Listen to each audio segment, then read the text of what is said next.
Hey guys, and thanks for joining me again. Well, this week I thought I'd do a video on a new guitar purchase, and as you can probably see, I've got a Guild 12 string here, and this actually is an F-512, which is Guild's top of the line 12 string model. And this is actually a 1979 guitar, and it came out of the Westerly factory in Rhode Island. And it's an absolutely stunning instrument. I've actually been after a Guild 12 string for quite a while. And when I played this guitar, I just had to purchase it. So as a bit of an overview, this is actually Indian rosewood back and sides, spruce top, and an ebony fretboard with beautiful pearl inlays. And as I said, top of the line guitar. They've been making this particular model since 1968, and the 70s guitars are just beautiful. So this week I'm going to be talking about the Guild F-512.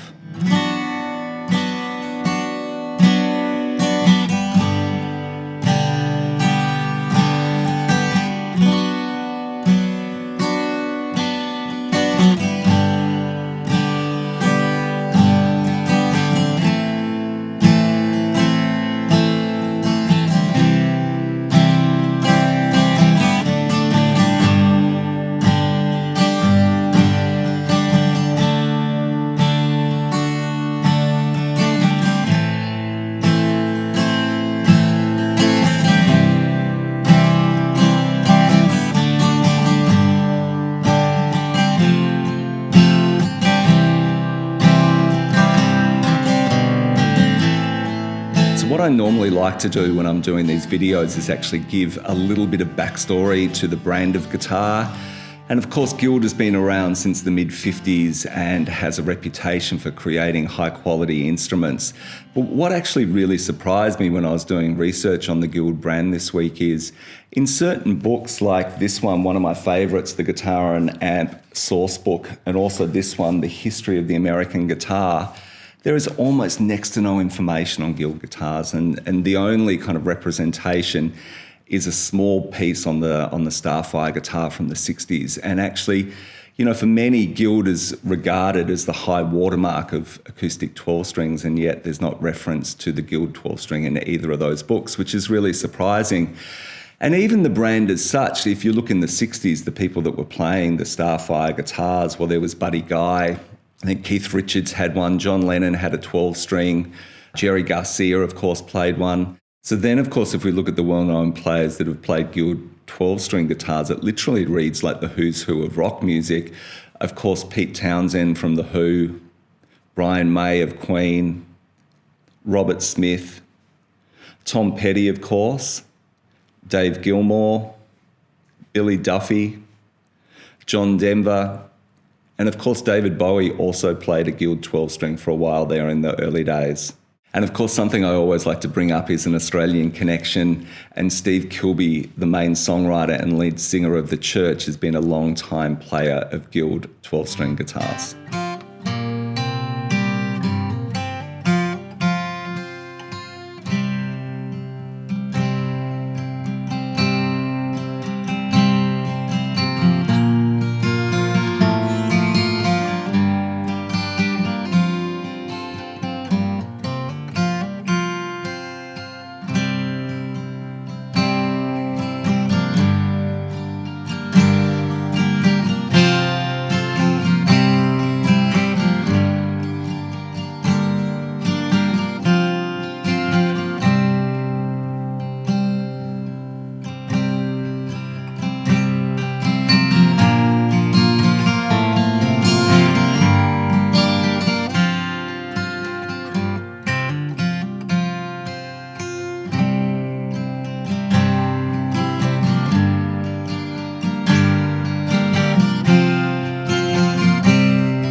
So for anyone who watches this channel regularly, you'd know I'm not a professional guitarist. I'm in fact, you know, a guitar enthusiast, I'd probably call myself, and I've kind of collected over 30 years some nice guitars.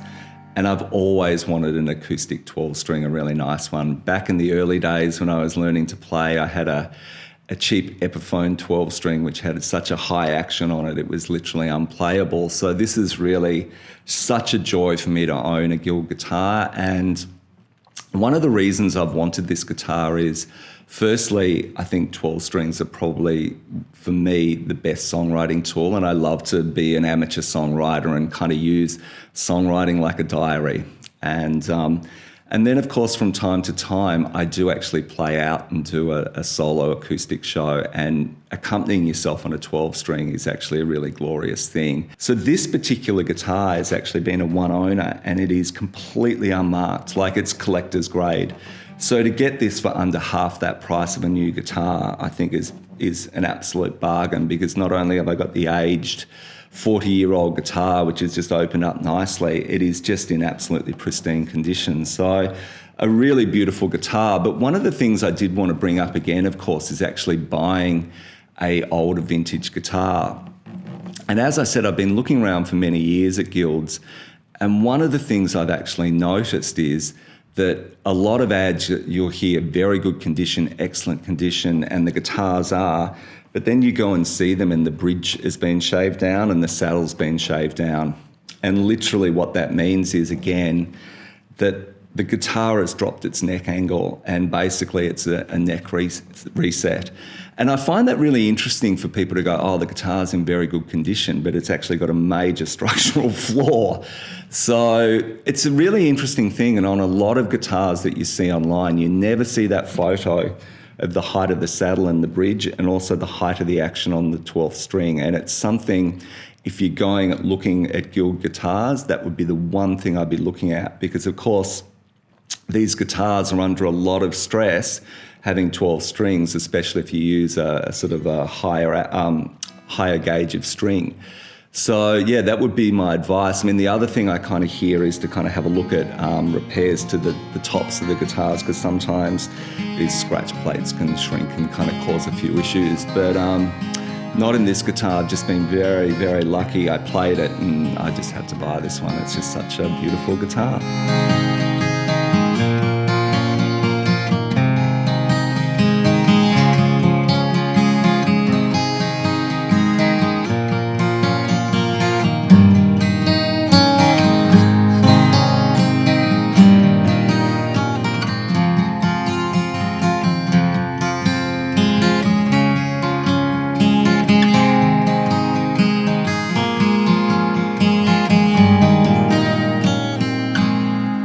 So as I've mentioned, I'm looking to play this guitar out on some solo acoustic gigs, and as I said, it's completely untouched, so of course it doesn't have a pickup in it. I'm certainly no expert at putting pickups into 12-string guitars, so I was actually going to put it out to the good people out there. If you have some advice, if you've had a guild 12-string or a similar kind of 12-string guitar, what pickup system you used and whether it's been successful, because I kind of want to really get this right. It's such a beautiful guitar. I'm actually going to use one of the mini jack outputs. I don't want to get this drilled out at the back. So yeah, I kind of keep it in this beautiful collector's grade condition. So if you have some advice on that or any other comments, please leave them in the comments section, and I look forward to reading those. And I'll see you again on another video really soon.